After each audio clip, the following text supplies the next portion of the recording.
The background NPC is like one of the best channels that Asmongold has ever put on game. So I've been wanting to watch this shit. I don't know what it's about. It's probably about making all the video game characters fucking ugly as shit. So let's get into it. I love when women, this is why I like watching black people talk about black people. I love when women talk about the mistreatment of women, when they're not like retarded femcells. I love this woman's perspective. Let's get into it. Hi, it is so great to be back. I have missed you guys so much. I know I was gone for a little while. I'm so sorry. Between the holidays, work, catching up on games, getting a new puppy, and then unfortunately getting we better get puppy pics, dude. I love dogs so much, man.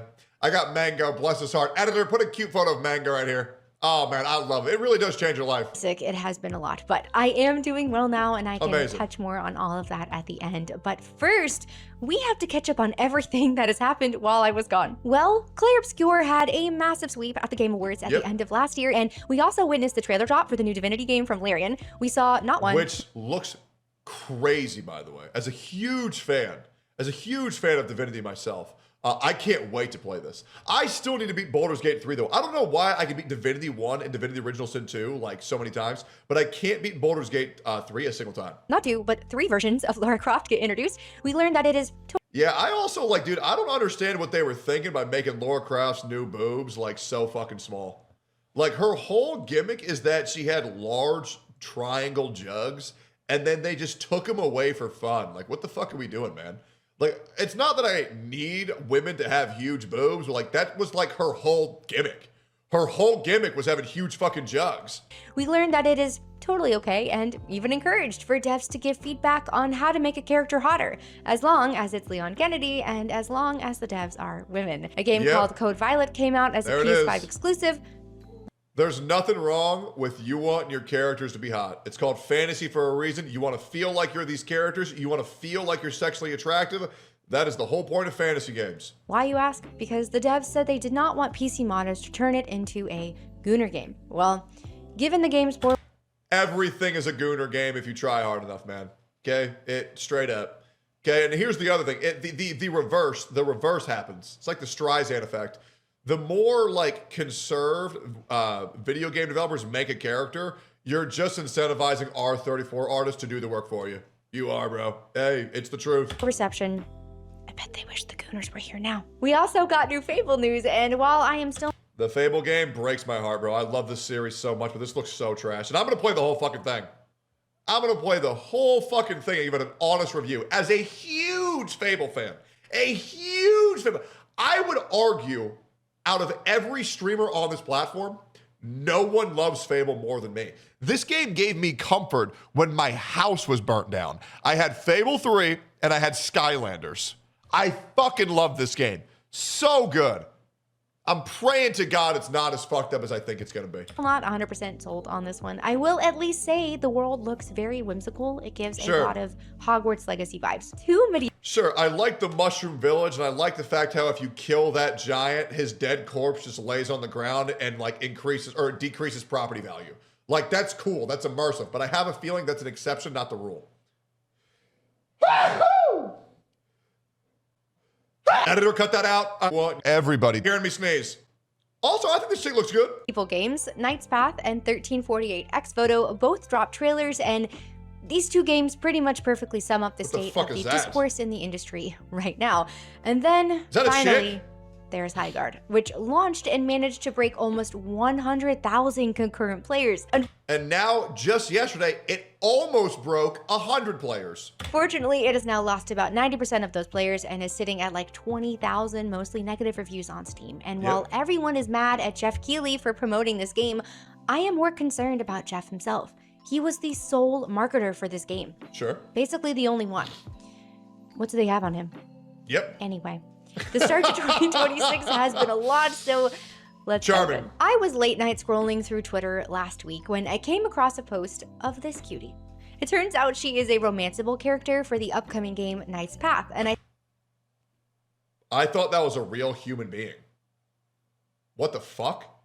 That's in-game graphics? That's crazy. Highguard has 1,800 players right now. Bro, we have more viewers here than Highguard has players in their whole game base. That's insane. Dude, that's crazy, bro. Shit, maybe I'll play Highguard.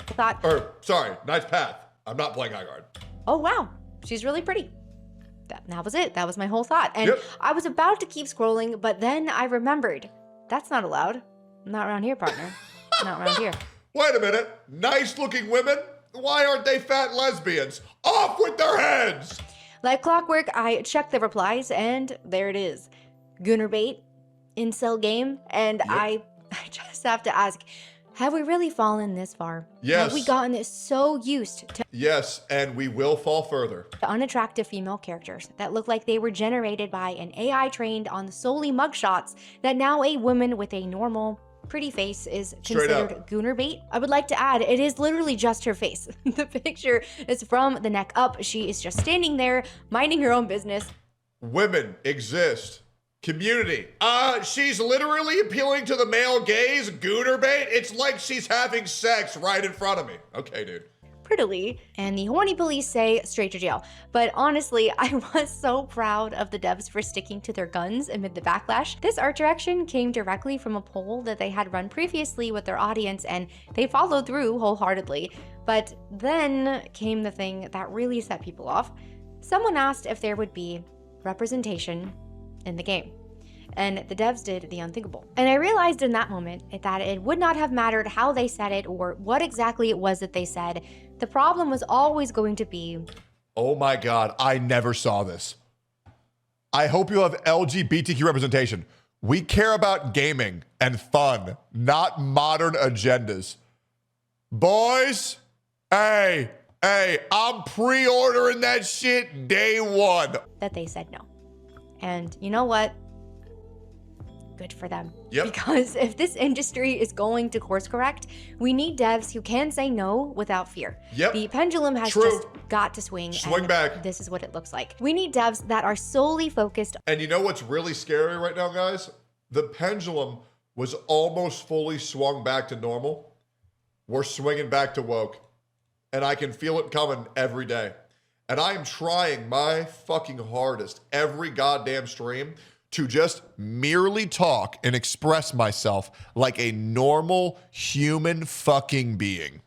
And even that, people send me messages worried about like, oh, I don't know if you should say that. Bro, I am just talking how any normal human being talks in real life at a fucking Walmart, at a fucking card store. And people are this worried about it. It's crazy, bro. Do not let the pendulum swing back. We should not have to actively censor normal fucking conversations and normal fucking topics that everybody talks about in real life. I hate internet talk. And I already hate how one of my favorite words I can't say on the internet. I hate it. And sometimes it still slips out. It's happened about 4 times so far since I'm back to streaming. It's not the N-word. It's not.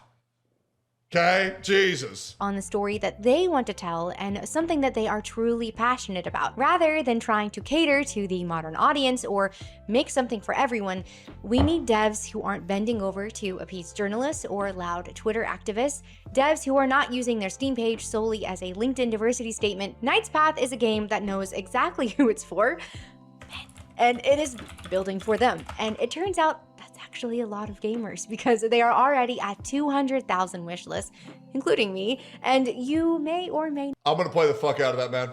That's great. Devs pushing back and being normal again. I fucking love it. not hear my voice in there somewhere whenever the game releases. Now, oh my God, bro. Knight's Path, hit me up. I'll do that shit for free, bro. It would be an honor. well, if Knight's Path isn't your thing, that is totally fine. You do have options. You could check out 1348X Photo, where you play as an angry lesbian knight with a bowl cut on a revenge quest across medieval Italy. And finally, I can play as an ugly bitch.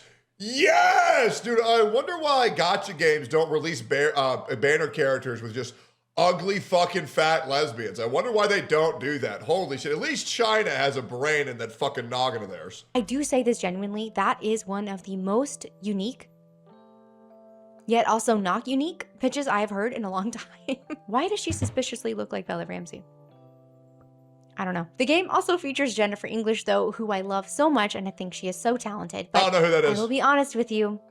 You know how I feel about— What the fuck is that? Jesus! What is that? about my female characters, and when I saw the trailer, my thought was simply, I am not sure who is, but I certainly am not the target audience for this, and I clicked off. And apparently when the Xphoto devs saw everything happening with Knight's Path, they could not do the same.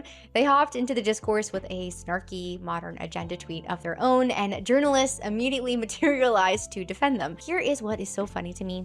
If you are confident in your game and your audience, why say anything at all? Well, apparently they can dish it out, but you know who I think is like a perfect example of like a character that's not looted at all, but like actually is just a hot looking badass female character without being gooner bait? I think Ciri from Witcher. I think they look fucking awesome. You know, they look cool. And it's not like the players are going to be playing with a massive fucking boner the entire time. And I think Ciri is like incredible design. Very, very, very good. Very strong woman, which is fine. Right? I think her writing is good too. Really enjoy it. Speak for yourself. I don't know, man. I really like Ciri. I don't know, bro. Like, I am stoked. I am stoked to find her in The Witcher 3. I still haven't found her yet. Yeah, Ciri, Witcher 3. Like, don't get me wrong. I do think Ciri is hot as fuck. I do. But it's not like, oh, I got a goon right now. I just think like she looks cool. Like, she just looks good. You know what I'm saying? Like, even in these photos, like, I feel like Ciri looks fine in The Witcher 4. To be like, dude, I would even say I think she looks good in The Witcher 4. I know people are freaking the fuck out over it, but I think she looks good. But I see hella motherfuckers tweaking out over this, and I'm just like, bro, how? She looks fine. She looks 50? Well, people do get older.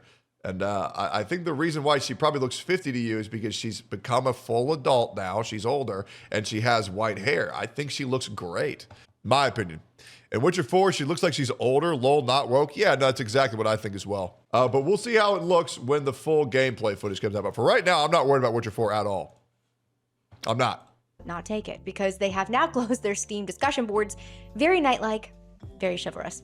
And speaking of double standards, we have to talk about the GOAT himself, Mr. Leon Kennedy. I will admit, even though I am so excited for the game, I am way too much of a baby to play Requiem when it comes out, so I will have to watch my husband play through it first. But we recently learned that during RE9 development, a lot of the female devs had input on making sure Leon stayed hot. And they were getting very detailed about it, like the wrinkles on his neck detailed. You know what? I respect it. The response from everyone has also been great. Joking about it, celebrating it. Yes, give us more hot Uncle Leon, but he looks fucking hot as shit too. Here is where I do start to spiral a little bit. Wait, am I crazy? Am I tripping? I thought Leon had blonde hair. Wait, am I fucked up? Why is his hair brown now? His hair was blonde before, right? Oh, that's dirty blonde. Maybe it's just the shadowing here. It's a dark shot? Oh, okay, gotcha. Okay. Is where I do start to spiral a little bit. We just went through this whole thing with Knight's Path. A female character shows up with a nice face, and suddenly it is incel chud bait. But for some reason, the same energy does not exist for Leon and his carefully workshopped neck wrinkles. Nobody is calling those devs weird for putting thought into making him attractive. They are passionate about making him attractive, and there is nothing wrong with that. Yeah, you know what's crazy as well, background NPC, and hopefully you see this reaction one day. You should look at the reaction to all female gacha game characters in every single game and how they'll all be called like horrible abominations, and then go see the blinding support for Love in Deep Space. Yep. Yeah, an all-male gacha game where all the characters are in like BDSM, like fucking, stripper wear with their fucking nipples out and their cocks hanging out. Everybody says, oh, it's so empowering. Oh my God, finally some representation. Yeah, it's bad when the men do it, but when the women do it, it's fine. Imagine that. They enjoy it, the audience will enjoy it, and it will help sell more copies of the game. Also the game is like top 5 performing gacha games of all time. Yeah, I know. Women are gooners too. It's the same thing with Lara Croft, a character who has always been meant to be attractive. Yep. But the recent reboot comes out, and suddenly people are clutching their pearls over her outfits, over her. I'm gonna be real, bro. If Lara Croft is ugly, there's no reason to play Tomb Raider. And this bitch right here, not a fan. 0. I think she looks good here, though. Here, not a fan. This, pretty good. Wearing makeup in a video game where she fights dinosaurs. Why does she need mascara to explore a tomb? I don't know. Why not? Why does Leon need neck wrinkles to fight zombies? Yep. Why does anyone need to look good doing anything? Yep. It is a video game. It is for fun, escape, and enjoyment. Rules for thee, but not for he. I can't believe, not for he, good one. Actually, that's beautiful. I'm gonna steal that. It's crazy that people draw the line at eyeliner, but because it's too unrealistic, but they're not questioning fireballs coming out of people's hands and summoning lightning bolts from the sky. Welcome to the world, guys. You will become more aware when you realize the fact that 99% of people on this earth are fucking retarded. I guess. Okay, let's talk about Highguard, which is truly one of the games of all time. So, like I mentioned, it launched with almost 100,000 concurrent players, very huge numbers, and then almost immediately lost about 90% of them. Now, I am not going to jump on Geoff Keighley too hard for this one. I genuinely do not know what it was that he saw in this game, because after a while... You want me to tell you what he saw in it? You're not going to like what I tell you he saw in it. I'll say it. Hey, undisclosed sponsors, motherfuckers be getting them. I'll die on that hill. There ain't no way brother promoted that shit without getting the bag. Sorry, man. I'ma just say it. Watching some gameplay, it's pretty rough, and I think the conversation probably went something like this. Geoff played a demo, fell in love for reasons unknown, told the devs, I am giving you a primetime slot in this year's Game Awards. And they were probably like, are you sure, Geoff? I don't know, maybe a smaller slot, maybe a tweet. And Geoff said, no, final spot. Trust. And then he pointed finger guns at them and he walked away. The dev said, we will give you $5 million to promote this game, but you can't say that it's an ad. We want the final spot. And Geoff Keighley looked at his kids. They had cancer. And he said, finally, I can afford the operation. Fine, if that's what it takes. And then he did it. Yep. Reality happened, and it turns out much I know he did it. Everyone was expecting. I don't know he did it. The game is not great. Now, to try and be super fair, When you say game's not great, you mean the game is dog shit. Do think the internet was also kind of hunting for something, you know? Everyone was looking for the next Concord. They wanted a new punching bag, and Highguard showed up at exactly the wrong moment with maximum spotlight on them. She's right. I don't think most people are rooting for games to fail. Highguard was just at the wrong place at the wrong time, and this is just yet another sign that people are so over the modern slop. We are tired. We just want good games, and we want to be excited about good games. And when something gets hyped up like that and it does not deliver, it's gonna get roasted. Now, had this not been announced like it was at the Game Awards, had they just been left alone and done their own thing, they probably would have been fine. It would have launched to a much smaller group, and they would have had the time to make changes and develop, and that could still happen. I really am hoping that they will be able to turn it around. Speaking of turning things around, oh, Ubisoft. I really did not think that it could get much worse for them after last year, and I have conflicting feelings about all of this. Part of me wants to do the Death Note meme, but the other part of me, this is a company that I used to love, running across rooftops as Ezio, Pagan Min being one of my favorite villains ever. Pagan Min was so good. I love the fact that in Far Cry, if you just stay still and do nothing, you actually just beat the game. Like, Easter eggs like that were so good. I will say, I was never the biggest Assassin's Creed fan. I never gave the game a chance. Maybe I should. I just heard they're horrifically overrated, but I'm open to trying one. Cousins performing Rasputin on Just Dance because we took that game way too seriously. Was great Ubisoft too. Used to have the special sauce, so seeing where they are now, it's pretty rough. And we are only 1 month into the Grand 2.6, and already 6 games canceled, including the Prince of Persia remake that they announced like 5 years ago. 7 more games have been delayed, 2 studios shut down. They have a €1 billion loss expected this year, and the stock is in the dump. And Persona 6 is still nowhere to be found. Now, there are lots of reasons for why this is happening, and some people want to blame the market, but for Ubisoft, I think it is pretty simple. They stopped making great games.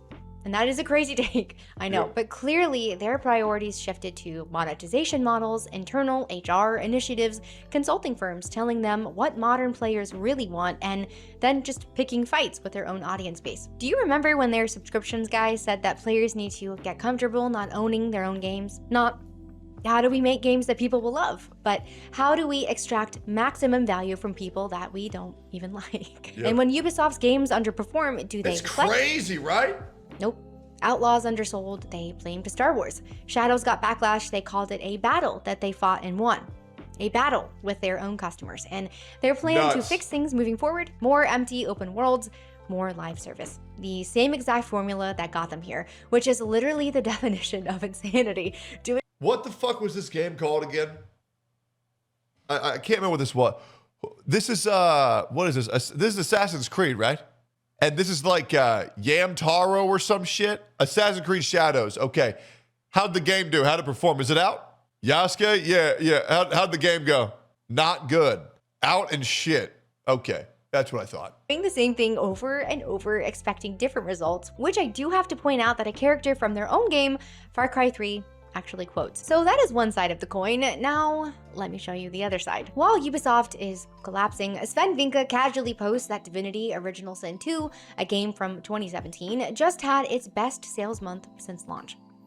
How does that even happen? Well, Sven says it's pretty simple. They make great games and they respect and like their players. At the Game Awards, they announced their return to Divinity, their most ambitious game yet, bigger than Baldur's Gate 3, and you could just feel the passion radiating off of it. But shortly after that, they hit a bit of controversy over sharing that they were using Gen AI tool experimentation, which personally, I think the whole blow up over this was a bit ridiculous. I don't give a fuck if people use AI in video games. If it means companies can make video games faster with a higher quality, and I'll be real, Claire Obscure looked fucking amazing. I don't care if developers use AI to speed up development times. I fucking hate when games are announced 5 years in advance, and I'm just fucked. Use the tools that are disposable to you, that will not hinder the quality of a game when used properly with the assistance of human-assisted AI, and I think that's completely fine. I don't care. If you liked E33, you should agree with my opinion because they did the same thing. They were just trying to be transparent about their creative process, but anyway, with all of that, what did they do when they were hit with that backlash? Did they gaslight everyone? Did they call it a battle? Nope. They held a Reddit town hall with Sven, the art team, the writers answering questions directly. It is clear that they have a lot of passion and love for what they do and for their audience. Look no further than all of the free content that they released the past 2 years for Baldur's Gate. And after 20 million copies and all of those awards, I need to beat Baldur's Gate 3, man. I do. I'm gonna play Baldur's Gate after Witcher. They are still indie. They even chose to walk away from the Baldur's Gate franchise for now, which would have been a guaranteed money printer for them because they wanted to work on something they were more passionate about and deliver the most amount of value for their fans. Same industry, but completely opposite results. I think it really does come down to two questions. Do you like the game you are working on? And do you like the people you are making it for? Because when the answer to both is yes, you get Larian. When the answer to both is no, you get Ubisoft. Side note. If you get the answer yes, you also get Team Ciri. Bro, Team Ciri has got to be the best group of impassioned devs I've ever seen. I can't get over how they just made two masterpieces back to back, bro. Like Hollow Knight and Silksong were just out of this fucking world, bro. And knowing how small their development team was and hearing the stories about how they could have gotten out sooner, but they were having too much fun, so they wanted to add in more. Fuck, and for $20, you get those games. I find it so hard to believe that if someone plays Hollow Knight and they stick with it for 2 hours and they beat the whole thing 112%, I don't know how that doesn't break their top 10 video games of all time. It is so fucking good, especially if you're a fan of Metroidvania. Man, then the new DLC coming out for Silksong, oh my God. What is it called? Like Tainted Shores or some shit? I can't wait, man. Note, I did finally play DOS 2 over the holidays. I was one of those post-spike sales. The hype got to me. What can I say? And the whole time I was playing, I kept saying, this reminds me of Baldur's Gate 3. So if you are into CRPGs, I highly recommend it. It is a very well done game. Whew, okay, that was a lot, but if you made it to the end of this video, thank you so much for being here. Like I said at the start, it has been a while, but you know. You did great. This was an amazing video. I hope everybody goes and likes and comments and subscribes to their channel. Absolutely wonderful human being, amazing content, and I love hearing a female's perspective on how women need to chill the fuck out with saying every character needs to be ugly. Love that channel. Huge fucking W's.